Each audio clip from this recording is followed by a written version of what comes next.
Gurugram news channel के YouTube channel को subscribe करें और बेल आइकन जरूर दबाएं ताकि कोई खबर रह न जाए।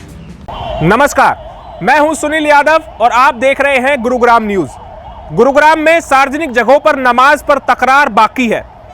एक तरफ हिंदू संगठन पीछे हटने का नाम नहीं ले रहे हैं, तो वहीं मुस्लिम समाज भी पीछे हटने का कतई नाम नहीं ले रहे हैं। वो भी चाह रहे हैं कि सार्वजनिक जगहों पर नमाज की जाए, तो वहीं हिंदू संगठन चाह रहे हैं कि सार्वजनिक जगहों पर नमाज बंद होनी चाहिए। अब यह मामला पुलिस तक पहुंच चुका है और इसमें जमात उलमा हिंद के गुरुग्राम अध्यक्ष मुफ्ती मोहम्मद सलीम कासमी ने गुरुग्राम के डीसीपी वेस्ट को शिकायत दी है कि हिंदू संगठन के 3 लोग मुस्लिमों की धार्मिक भावनाएं भड़काने का काम कर रहे हैं और शहर में अराजकता का माहौल पैदा करने की कोशिश कर रहे हैं। दरअसल आप लोगों को पता ही है कि गुरुग्राम में पिछले कई महीनों से सार्वजनिक जगहों पर हो रही नमाज का विरोध किया जा रहा है। सबसे पहले गुरुग्राम के सेक्टर 40 में विरोध शुरू हुआ, सेक्टर 47, उसके बाद सेक्टर 12, सेक्टर 17 और अब सेक्टर 37 की वो खाली जगह जहां पर नमाज अदा की जाती है जुम्मे के दिन, इसको लेकर अब तकरार गुरुग्राम में लगातार बढ़ती जा रही है। दरअसल मुफ्ती मोहम्मद सलीम ने आरोप लगाया है कि हिंदू संगठन से जुड़े हुए 3 लोग, दिनेश भारती, संयुक्त हिंदू संघर्ष समिति के अध्यक्ष महावीर भारद्वाज और संयुक्त हिंदू संघर्ष समिति के लीगल एडवाइजर कुलभूषण भारद्वाज मुस्लिमों की धार्मिक भावनाओं को भड़काने का काम कर रहे हैं, जिससे शहर का माहौल खराब हो सकता है। यह सब शिकायत दी गई है गुरुग्राम के डीसीपी को कि इन तीनों के खिलाफ जल्द से जल्द सख्त कार्रवाई की जाए और इनके खिलाफ केस दर्ज करके इनको जेल के अंदर डाला जाए। सबसे पहले आपको सुनवाते हैं मुफ्ती मोहम्मद सलीम का क्या कहना है, उन्होंने क्या आरोप लगाए हैं हिंदू संगठनों पर। अभी जो गुड़गांव के अंदर ये जो मामला चल रहा है कई महीनों से जुमे को लेकर के, और कुछ लोगों की तरफ से हमारे शहर गुरुग्राम के माहौल को खराब करने की कोशिश की जा रही है मुस्तकिल, और सालों से जो आपसी भाईचारा है बहुत प्यार और मोहब्बत के साथ लोग रहते आए हैं, आपसी त्योहारों में भी एक दूसरे को मुबारकबाद देते आए हैं, लेकिन बगैर बात के एक छोटा सा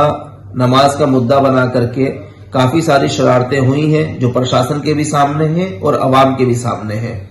और जिन लोगों ने ये नापाक और गलत हरकत की है वो भी हम सब के सामने है। तो उसी को देखते हुए हमने शहर के माहौल को अच्छा बाकी रखने के लिए डीसीपी गुरुग्राम को एक शिकायत दी थी 30 तारीख को, और जिसमें हमने ये मांग करी है कि जो लोग दोषी हैं और जिन्होंने मुसलमानों के खिलाफ भड़काऊ बयान दिए हैं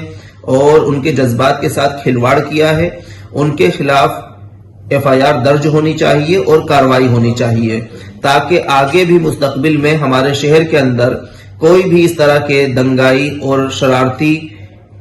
हमारे शहर के माहौल को खराब ना कर सकें। गुरुग्राम में सार्वजनिक जगहों पर पढ़ी जाने वाली नमाज का विरोध जब से होना शुरू हुआ है, उसके बाद से जिला प्रशासन ने हिंदू संगठन और मुस्लिम संगठनों के बीच एक संयुक्त कमेटी बनाकर इस पूरे मामले को सुलझाने की कोशिश की। इसी के चलते बीते 3 नवंबर को एक बैठक हुई जिसमें हिंदू संगठनों ने वादा किया कि मुस्लिम संगठनों को 1 महीने का समय दिया जाता है कि वो गुरुग्राम में 20 जगहों पर नमाज अदा कर सकते हैं, लेकिन 1 महीने के बाद गुरुग्राम में किसी भी सार्वजनिक जगह पर नमाज नहीं पढ़ने दी जाएगी और कानून के दायरे में रहकर काम किया जाएगा। दरअसल वो 1 महीने की मियाद कल यानी कि 3 दिसंबर को पूरी हो रही है और इससे चंद दिनों पहले ही मुस्लिम समाज के लोगों ने गुरुग्राम पुलिस को शिकायत दी है, जिसमें हिंदू संगठन के लोगों के ऊपर धार्मिक भावना भड़काने का आरोप लगाया गया है। आपको याद होगा कि पिछले 1 महीने में यानी कि 3 नवंबर से 3 दिसंबर के बीच में किसी भी हिंदू संगठन के सदस्य का कोई बयान नहीं आया, लेकिन अब जो आधार बनाया गया है शिकायत का, वो आधार बनाया गया है 3 नवंबर की बैठक से पहले जो बयानबाजी हुई थी उसको आधार बनाया गया और उसके ऊपर ही अब गुरुग्राम पुलिस को शिकायत दी गई है।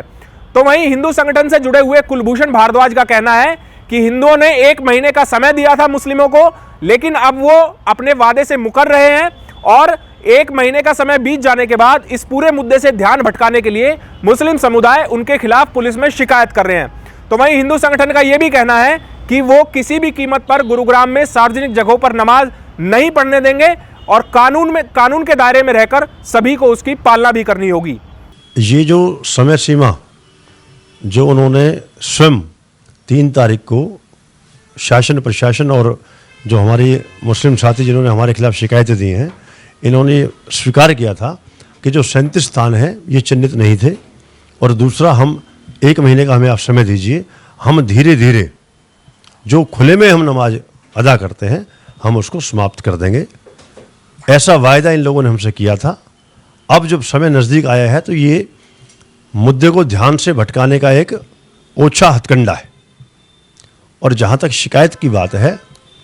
मैं व्यक्तिगत रूप से भी आपसे कहना चाहूँगा कि मैं रोज़ जो है FIR के साथ ही सुबह से शाम तक मेरा वास्ता पड़ता है। तो इन शिकायतों से, इन FIR से जो है हिंदू समाज भयभीत होने वाला नहीं है। जो सही बात है उसको ये स्वीकार करें, और जो वायदा इन्होंने हमसे किया था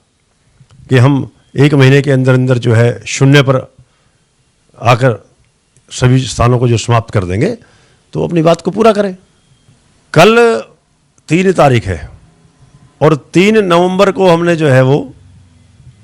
हमारी बातचीत हुई थी, और कल 3 दिसंबर को समय सीमा जो है वो पूरी तरह से समाप्त हो जाएगी। अब हम ये देखेंगे कि जो स्थान इन्होंने कहा था कि हम उसको शून्य पर लाकर समाप्त कर देंगे, तो अगर इन्होंने शून्य पर उस स्थानों को नहीं लाया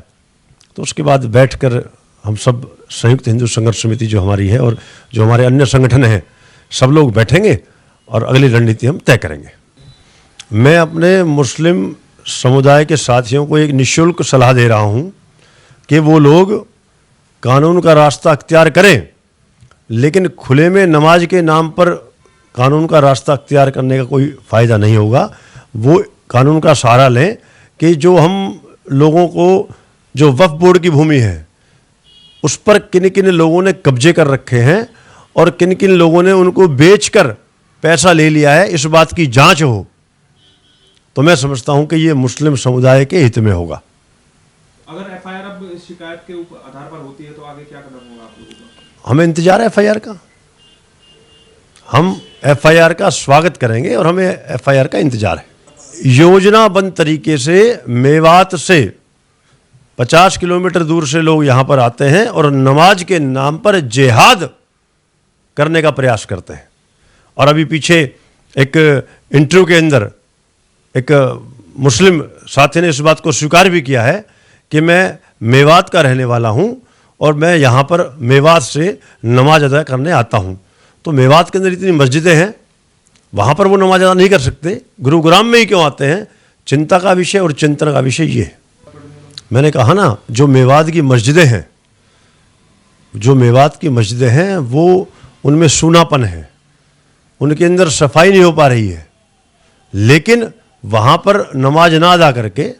बहुत अच्छे अच्छे स्थान है, वहाँ पर मस्जिदें बनी हुई हैं और बाहर से भी पैसा आता है, वहाँ पर फंडिंग होती है, बड़ी बड़ी मस्जिदें बनी हुई हैं। तो ये लोग वहाँ पर नहीं जो है इन्होंने नमाज अदा करनी, क्योंकि ये नमाज के नाम पर जिहाद पैदा करना चाहते हैं। नमाज करने वाला व्यक्ति अपनी मस्जिद में जाएगा, अपने वक्फ बोर्ड की भूमि पर जाएगा, अपनी ईदगाह में जाएगा, और अगर उसे समय नहीं होगा उसके पास तो वो अपने घर में नमाज अदा करेगा, अगर सही मायने में जिसे नमाज अदा करनी है। लेकिन जिसने नमाज के नाम पर जिहाद, क्योंकि बाहर से जो फंडिंग हो रही है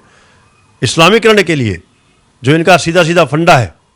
तो ये सारा मामला जो है ये बाहर से जो फंडिंग होकर आ रही है उस पैसे का है। ये कोई नमाज अदा नहीं करना चाहते, ये नमाज के नाम पर जिहाद करना चाहते। मैंने आपसे कहा कि निश्चित रूप से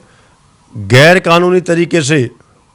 नमाज के नाम पर खुले में जो जिहाद है उसको हम बर्दाश्त नहीं करेंगे।